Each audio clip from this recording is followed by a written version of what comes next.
ऐकण्यासाठी नाही, फक्त आणि फक्त जर सैनिक पेटून उठला तर काय करू शकतो येणाऱ्या काळात आपल्याला निदर्शनास येईल. आपण रणजित निकम यांच्या कुटुंबाच्या मदतीला आणि पाठीशी उभे राहून खंबीरपणे त्याला साथ द्यावी एवढंच मी सांगतो. आणि त्यांच्या सुविद्य पत्नी आपले 2 शब्द आपल्या समोर सांगतील अशी मी आशा बाळगतो.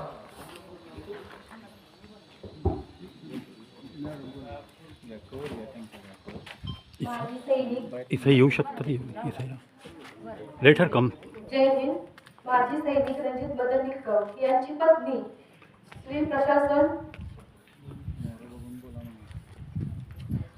सैनिक कल्याण मंत्री, जिल्हा अधिकारी, जिल्हा पोलीस प्रमुख, ग्रामस्थ मंडळी व माजी सैनिक यांना मी हात जोडून विनंती करते की माझ्या पाठीशी उभे राहा आणि ही केस फास्ट ट्रॅक कोर्टात यावी आणि माझ्या पतींना न्याय मिळावा यासाठी सगळ्या ग्रामस्थांना व सगळ्यांना मी विनंती करते की माझ्या पाठीशी उभे राहा.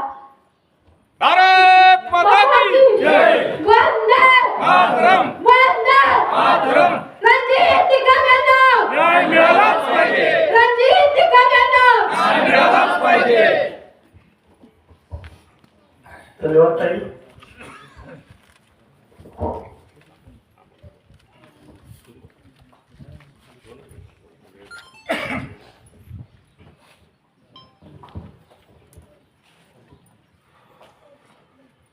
पहिल्या प्रथम मी 12वे पुष्प अर्पण धर्मवीर छत्रपती संभाजी महाराजांना अर्पण करून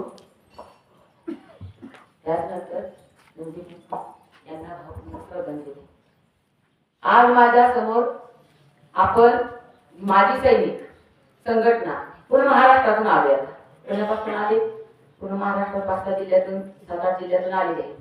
आज जे आम्ही आलो इथं की रणजित निकम यांचा भ्याड हल्ला गावगुंडांनी करून त्यांचा खून केलेला आहे आणि त्यांना भावपूर्ण श्रद्धांजली देऊन त्यांच्या कुटुंबाच्या सात्वनासाठी आम्ही सैनिक इथं आलेलो आहे. आज सैनिकाची पत्नी मी एक आहे, पण सैनिकाची पत्नी म्हणून मी एक सांगते की रणजितच्या आई आणि मुलीला, वडिलाला, सर्व परिवाराला की तुम्ही खचून जाऊ नका. आम्ही काय कुठल्या राजकीय गाडीतून आलेलो नाही.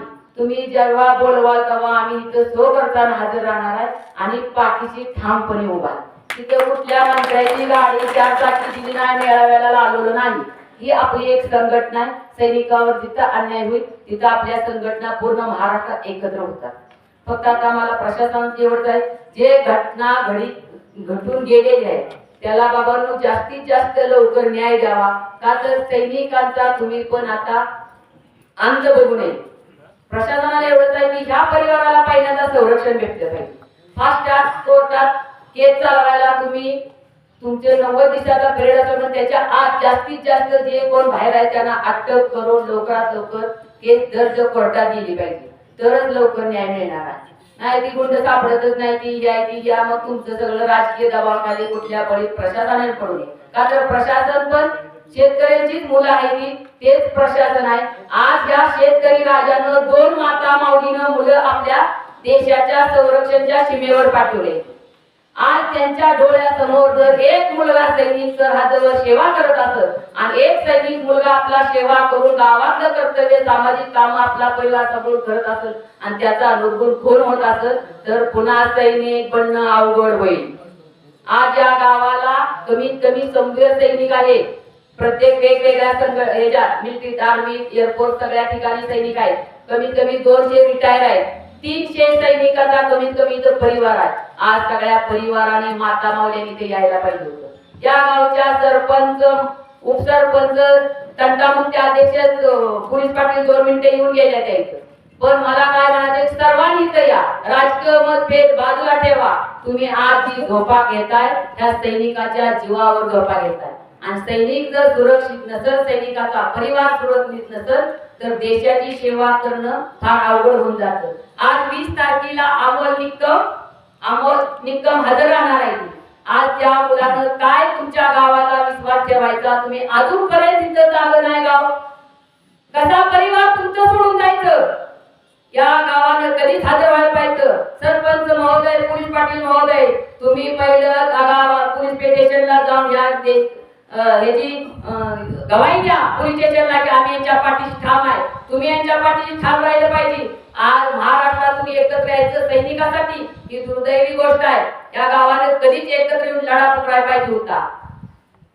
मला एवढंच म्हणायचं आहे की तुम्ही दोघी खचून जाऊ नका. तू तर आता सैनिकाची मुलगी आहे. सैनिकाच्या मुलीनं सैनिकाची देशाची सेवा करायची आपल्या भावाला घेऊन ही तू मनात ठेव आणि खचून जाऊ नका. काय तुम्ही खचून जाऊ नका. आज तुम्ही जी घोषणा देत आहे त्या अंतकरणानं आज एका शेतकरी राजाची मुलं आहे ती सैनिक सीमेवर, कुठल्या आमदार खासदार मंत्र्याची नाही.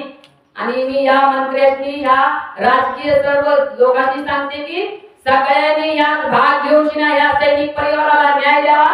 एवढंच बोलते मी. आज आमचे सैनिक पूर्ण कानाकोपऱ्यातून आलेले आहेत आणि या सैनिकांचं सुद्धा पहिल्यांदा मी आभार मानते की आपण वेळात वेळ काढून आला आणि असंच आपल्या सैनिक परिवारासाठी आपण कायम ठामपणे पाठीशी उभं राहा. या आपला निर्णय पक्का राहूया. त्याशिवाय सैनिकाला न्याय मिळणं कठीण आहे. का तर राजकीय चळवळ टाकणारी लोक सैनिकाला नाव लोक देऊ शकत नाही. यांची मुलं कुठे तर नोकऱ्याला असते, यांच्या फॅमिली कुठं तर अडकलेले असते, यांचं काय तर राजकीय ह्याच्या खाली दबावाखाली असते, ती शिक्षण घेत असते, ही या परिवारात ही राजकीय परिवाराखाली बळी पडलेली असते, ती दबावाखाली असते.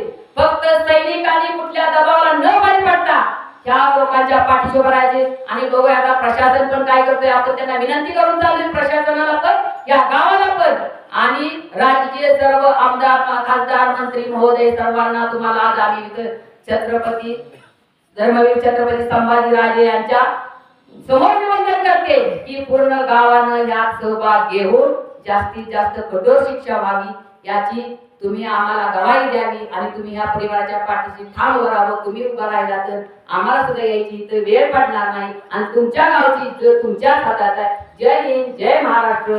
धन्यवाद. धन्यवाद मॅडम. आज कैलासवासी रणजित निकम यांना खऱ्या अर्थानं तेव्हाच भावपूर्ण श्रद्धांजली आपण अर्पण करू शकतो की जोपर्यंत त्यांचे मारेकरी यांना कठोरात कठोर शिक्षा होत नाही